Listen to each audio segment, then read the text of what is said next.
Hey kids, have you ever heard the story of the fox and the grapes? Well, let me tell you what happened on a hot summer evening when a hungry fox was wandering through the forest looking for food.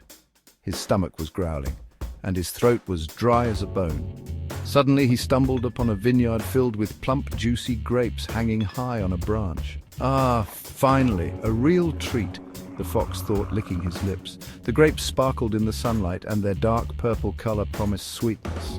But there was one big problem. The grapes were just too high.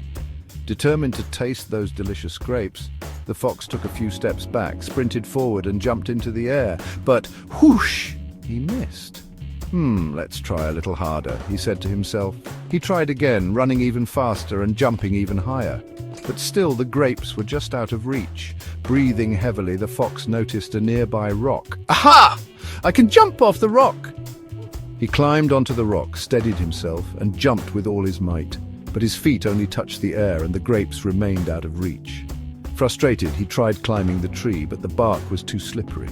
He even tried biting the vine, but it was too strong.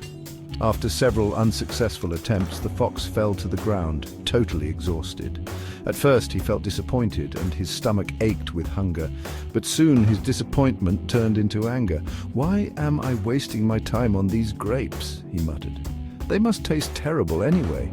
He sniffed the air, wrinkled his nose, and imagined the grapes smelling bad.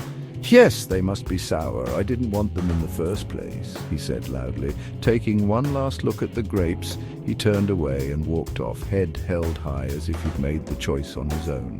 As the fox disappeared into the forest, a small rabbit jumped into the vineyard. The rabbit looked at the grapes and called a group of friends. Together, they made a ladder by climbing on each other's backs until one of them reached the grapes. With teamwork, they easily pulled the grapes to the ground and enjoyed their sweet taste. Watching from afar, the fox sighed. "Maybe if I had asked for help, I could have eaten those grapes too, but it was too late. The rabbits were already happily feasting. So kids, remember, sometimes it's okay to ask for help.